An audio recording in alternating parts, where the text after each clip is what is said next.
Senhor esteja convosco. Ele está no meio de nós. Proclamação do Evangelho de Jesus Cristo segundo João. Glória a vós, Senhor. Deus amou tanto o mundo que deu seu Filho unigênito para que não morra todo o que nele crê, mas tenha a vida eterna. De fato, Deus não enviou o seu Filho ao mundo para condenar o mundo, mas para que o mundo seja salvo por ele. Quem nele crê não é condenado, mas quem não crê já está condenado, porque não acreditou no nome do Filho unigênito. Palavra da salvação. Glória a vós, Senhor. Que as palavras do Santo Evangelho perdoem os nossos pecados. Amém. Podemos sentar. Uma jovem chamada Carol tinha 21 anos de idade quando, atravessando a rua, foi apanhada por um caminhão desgovernado que a matou, né? Mas no caminho para o hospital ela trazia no pescoço um cartão pendurado que dizia ser doadora de órgãos, caso alguma coisa lhe acontecesse. O seu coração foi doado para um tal de Nigel Owney. Este homem havia sido preso por roubar em milhões aquilo que corresponde lá o INSS, né? A Previdência Social lá dos Estados Unidos. Ele sempre foi um homem desonesto, um homem ladrão, e a própria previdência que ele roubou salvou sua vida e lhe deu o coração dessa moça. Então vocês acham honestamente que isso parece justo? Não parece justo que a previdência pública, com grande falta de dinheiro, né, ela pode dar um coração novo a um homem que a roubou anos a fio? Não parece justo isso? Não parece justo que nós vivemos assim?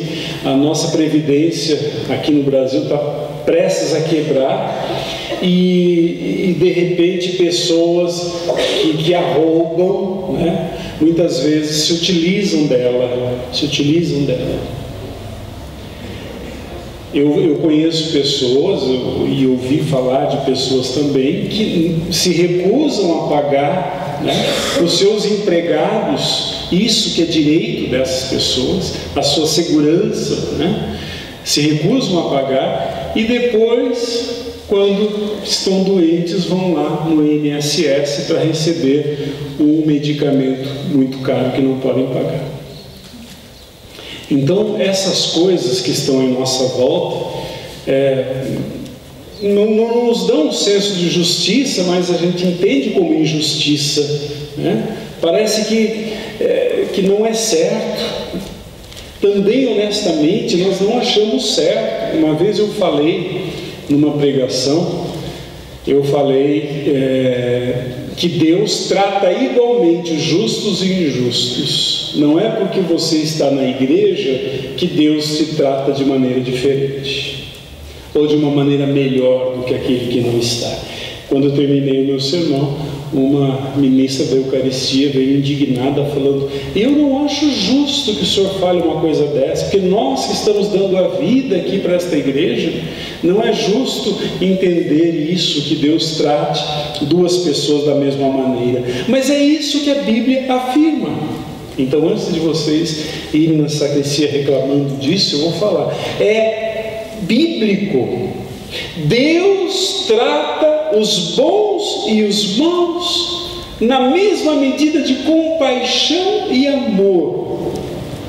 E Deus está interessado em tirar da nossa vida toda a falta de propósito, a nossa vida sofrida, a nossa vida centrada em nós mesmos, né? E Ele quer, para justos e injustos, dar uma vida cheia de amor. Cheia de amor. Ali atrás me perguntaram se a Umbanda é uma religião. Eu falei: claro que é. Às vezes nós falamos, por que a gente acha que não é uma religião? Porque nós achamos que é só a nossa religião que é válida, né? Amar os nossos irmãos e reconhecer neles a presença de Deus não é reconhecer que estejam certos ou errados, né? Uma pessoa pode estar errada, né? Uma pessoa pode não reconhecer isso que nos disse o Evangelho, esse amor de Deus, essa compaixão de Deus, não reconhecer a Santíssima Trindade, mas não significa que Deus não a olhe com sinceridade e amor, com misericórdia e compaixão. Trindade é muito importante, por isso a igreja criou uma festa da Santíssima Trindade, porque normalmente temos dificuldade de entender Deus o Pai, Deus o Filho e Deus o Espírito Santo. Algumas religiões não aceitam esse mistério da Santíssima Trindade, como as Testemunhas de Jeová. Eles dizem porque não está escrito Santíssima Trindade na Bíblia, né? Então não serve, né? Não serve. E com isso, com a cegueira de certas pessoas, elas deixam de experimentar esse amor de Deus. Na verdade, a Trindade está presente desde o capítulo 1 de Gênesis até o último capítulo do livro do Apocalipse, né? Para mostrar para nós que Deus está interessado em nos amar do princípio ao fim, do começo ao fim. Não podemos perder a ideia de que acreditar e crer na Santíssima Trindade e proclamar a fé na Santíssima Trindade é proclamar um amor que não tem explicação terrena. Não conseguimos colocar em palavras aquilo que Deus faz para nós. Os apóstolos também demoraram muito a entender isso, mas foi num momento de grande hesitação e falta de fé que Tomé, tocando nas chagas de Jesus, viu nele o mesmo Deus. Meu Senhor e meu Deus, disse ele, prostrando os seus pés de Jesus. Reconheceu em Jesus uma outra pessoa além dele. Também depois do dia de Pentecostes, aqueles homens que conviveram com Jesus, que o viram morrer na cruz, começaram a ver que afinal de contas não haviam perdido o seu Salvador. Não é por causa da morte que Jesus se perdeu.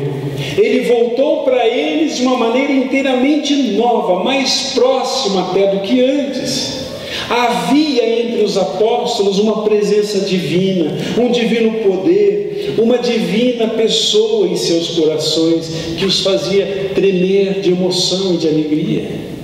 Eles descobriram que o mesmo Jesus em quem Deus habitava totalmente estava agora habitando neles através do Espírito Santo. Olha que interessante. Jesus anda conosco. E depois do Pentecostes eles descobrem o quê? Que Jesus não anda conosco, Ele está agora em nós. Antes Ele era uma presença física e humana, agora uma presença invisível dentro de nós. Eles reconheceram que, embora não merecessem tudo isso, neles habitava a Santíssima Trindade. Levou um tempo para que a ficha caísse. E isso, meus irmãos, é que nós chamamos de experiência da Santíssima Trindade. Não adianta explicar, eu acho que Deus ri lá dos céus, olhando a gente aqui em todas as missas do mundo inteiro, tentando explicar a Santíssima Trindade. A Santíssima Trindade é a experiência de um Deus como um Pai amoroso, é a experiência de um Deus como um Filho que se sacrifica, e é a experiência de um Deus como uma presença interior, uma presença interior que transforma as nossas mentes e os nossos corações. Portanto, a Trindade é a descoberta não inicialmente pela nossa mente, não é a nossa mente A Santíssima Trindade é uma experiência. Não é para você pensar nela, é para você senti-la, é para você viver esse mistério dentro de você. Esse amor, esse caminho de auto-sacrifício e esse poder transformante, tudo isso nos pertence. Quer dizer, se eu não me sinto amado, eu tenho que me colocar na presença de Deus e dizer isso: Senhor, o Senhor que habita no meu coração habita porque o Senhor me ama. O Senhor que está presente na minha vida está presente porque me ama.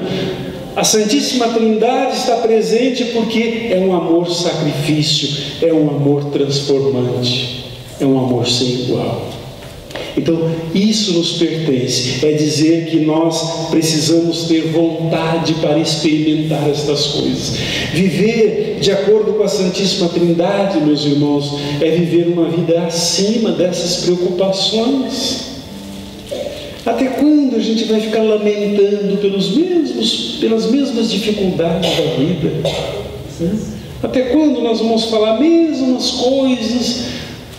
Será que a Santíssima Trindade não nos transforma? Será que nós também, como a Trindade tem habitado pouco em nós?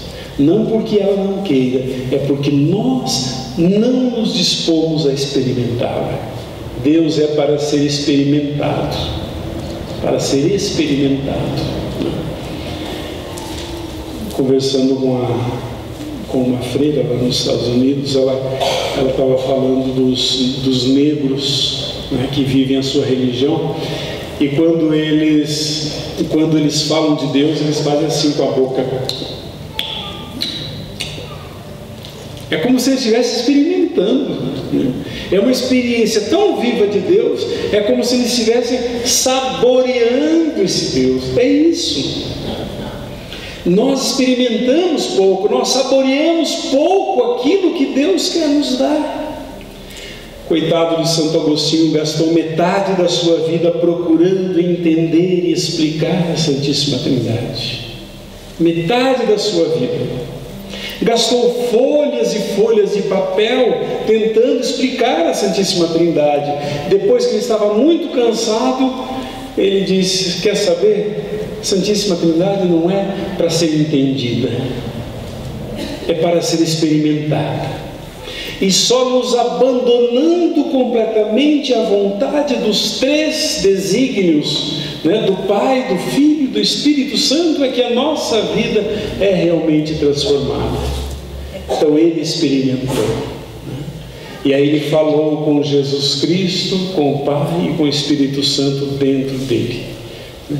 Aí um dia ele falou: estáveis todo o tempo comigo e eu não vos via, e eu não vos experimentava. Então ele teve uma experiência de amor, e aí quando ele teve a experiência de amor, ele soube quem era o Pai, quem era o Filho, quem era o Espírito Santo. Não perca o seu tempo explicando para as pessoas a existência de Deus, né? Não, meu filho, Deus existe sim, né? Não é para explicar, é para viver, é para sentir, né?